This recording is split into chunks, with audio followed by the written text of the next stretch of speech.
Go. Ito na yung starter. Ito kasi nahirapan na mag-start, saka may isip pa siyang sakit. Bali yung nahirapan mag-start starter kasi okay naman ang battery. Original siya. Ayan o. Ano may lumaboy na ganyan? Nasasama. Yung biglang nawawalang RPM niya, ito yung sakit niya. Yung parang shock sensor. Naman siya. Yung day Tucson to na 2016 gas. Yan yung ano natin. Yung part number. Ano? Importante dito ng ngipin. Importante dito parts yung part number. Ito siya. Yung part number niya. 36100 2E200 36100 2E100. Ayan. Ito yung Tucson.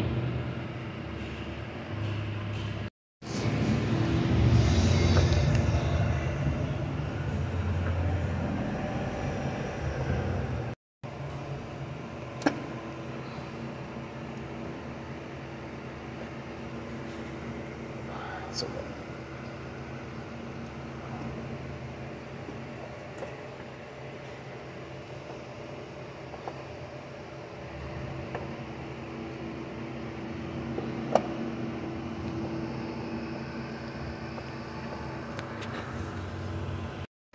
yan.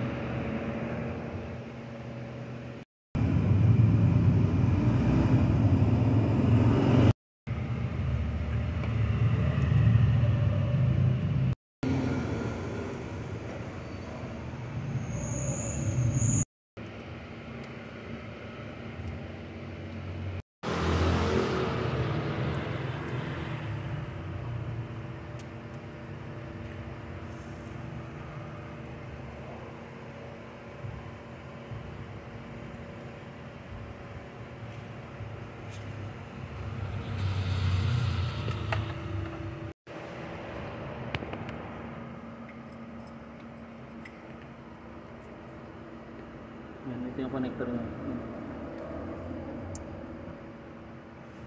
Ito, ang crankshaft sensor. Ayan, ito yung ano siya, yung crankshaft sensor.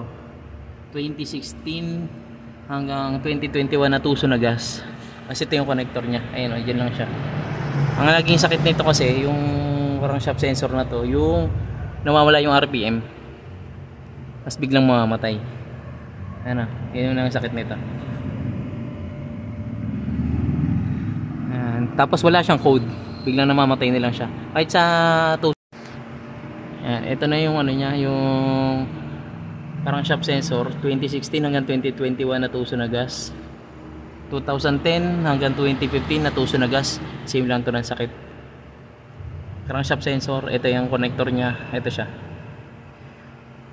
Pag mga 2015 hanggang 2021 dito yung crankshaft sensor. Pag mga 2005 hanggang 2013 dito sa bandang likod yung crankshaft sensor. Napilitan natin yung starter. Tapos nagpalitin tayo ng crankshaft sensor kasi bigla ito namamatay, nawawala yung RPM. Ayun siya. Crankshaft sensor ang madalas problema na ito. Tucson na gas. Ito 2016 hanggang 2021. Same sakit din to ng 2005, 7 yan hanggang 2014, 2013 na gas. Ganon din ang sakit nito. Pero yung mga yung lumang model, dito nakalagay ang crankshaft sensor. Starter naman hard starting minsan. Start na natin yung Tucson. Nagpalitan na yung starter saka ng crankshaft sensor.